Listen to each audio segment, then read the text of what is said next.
Depuis quelques jours, que ce soit à la radio, à la télé ou sur les réseaux sociaux, on entend beaucoup parler d'un pays, l'Iran. Le 28 février, les États-Unis et Israël ont bombardé ce pays qui a riposté. On en a beaucoup parlé cette semaine. Depuis, on voit beaucoup d'images, de vidéos et parfois ça peut faire peur.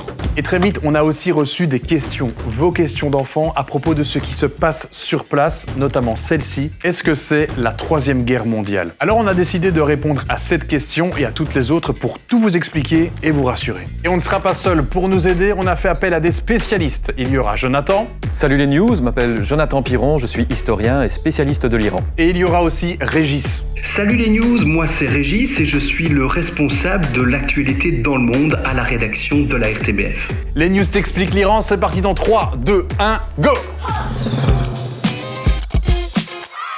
On va pas faire de détour, on va directement répondre aux deux questions qu'on a le plus reçues. Est-ce que c'est la Troisième Guerre mondiale? Et est-ce que cette guerre peut aussi nous concerner? Pour le savoir, on a demandé à Jonathan. La guerre ne va pas arriver chez nous parce que les Iraniens n'ont pas de missiles qui peuvent nous toucher, on est trop loin.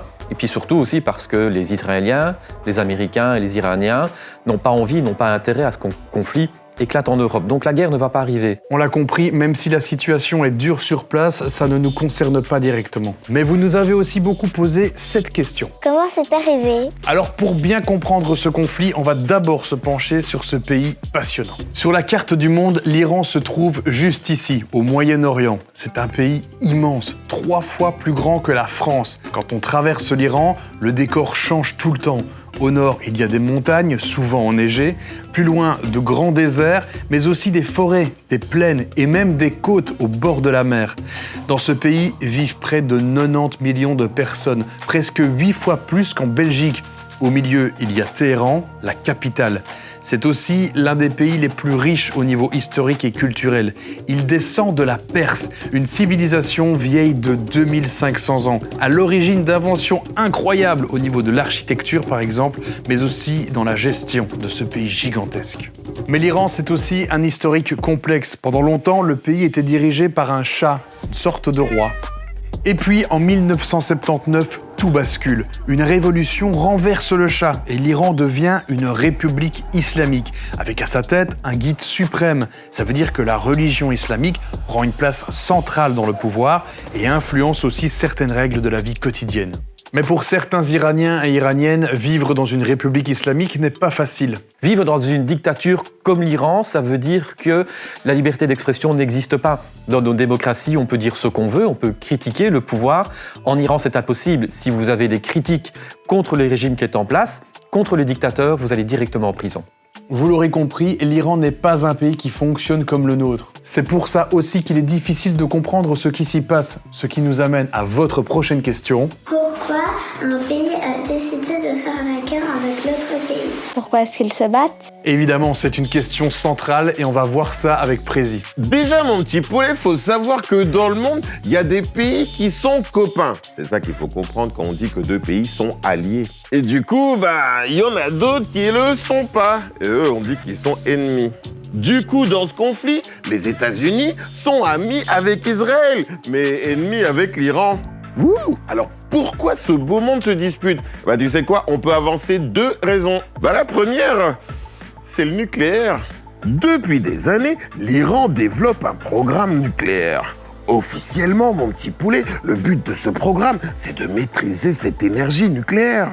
En gros, sur le papier, ce qu'ils veulent, c'est produire de l'électricité, un peu comme dans plein d'autres pays. Là, on est OK, quoi. Sauf que maîtriser le nucléaire, mon petit poulet, ça amène à manipuler quelque chose de beaucoup plus inquiétant, comme la bombe atomique, si tu vois ce que je veux dire. C'est chaud. Du coup, que l'Iran possède la bombe atomique, tu t'en doutes bien, c'est inacceptable pour les États-Unis et Israël. Alors, that is the question, est-ce que l'Iran est sur le point d'avoir l'arme atomique?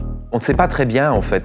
Il y a beaucoup de contrôles qui ont été réalisés il y a 10 ans pour empêcher justement que l'Iran ne se dote de la bombe.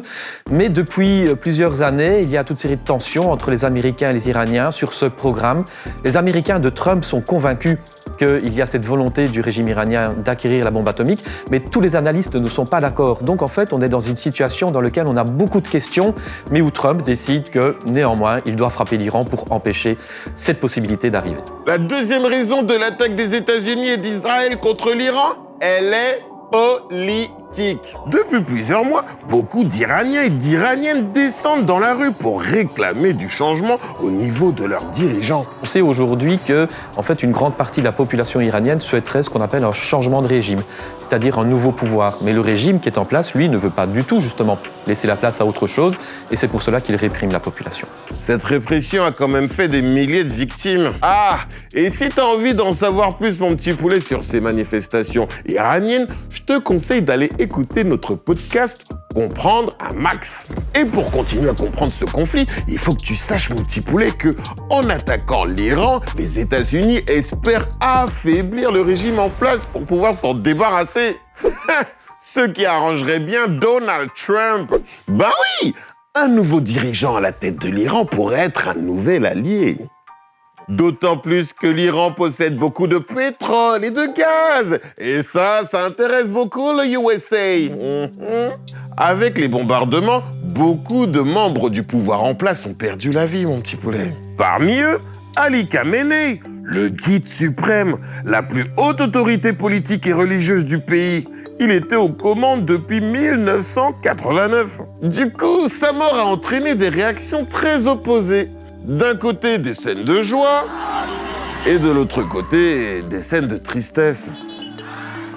On est dans une dictature, donc les images officielles sont fournies par la télévision d'État et elles montrent des gens qui pleurent la mort du guide suprême.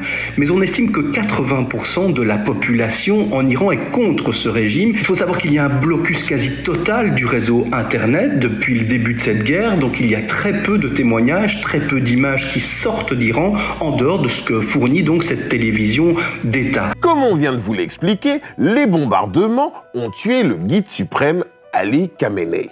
Mais ils ont aussi touché la population. Et par population, j'entends par là les enfants, les hommes, les femmes, bref, tous ces gens qu'on appelle des civils dans un conflit. Et jusqu'ici, ce sont des centaines de personnes qui sont mortes ou blessées. Qu'ils soient satisfaits ou non de la mort de ce guide suprême, quand on parle de conflit armé, il n'y a personne qui gagne. Mais au final, c'est toujours les civils qui subissent.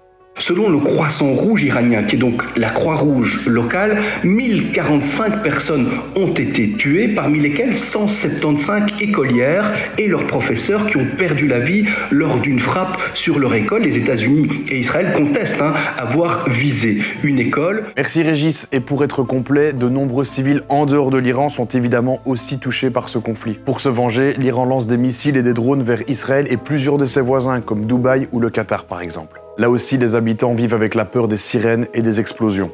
Pour terminer, on voulait t'expliquer quelque chose de vraiment super important. Normalement, un pays ne peut pas attaquer un autre pays n'importe quand, n'importe comment. Ça peut paraître bizarre, mais même dans les guerres, il y a des règles à respecter, ce qu'on appelle le droit international. Avec cette attaque, ces règles n'ont pas été suivies, et c'est grave. Parce que quand le droit n'est pas respecté, c'est le plus fort qui décide pour tout le monde. Et ça, c'est pas ok. Bon, mes petits poulets, cette spéciale Iran, c'est fini pour aujourd'hui. Bravo à vous, vous avez été attentifs. Et bien sûr, on espère qu'on aura réussi à répondre à toutes vos questions. N'hésitez pas à en parler en famille ou à l'école. Et si vous voulez en savoir encore plus sur la guerre en Iran, le JDE a préparé un numéro spécial sur la question, donc n'hésitez pas à aller le lire. Allez, mes petits poulets, ciao! Bye bye!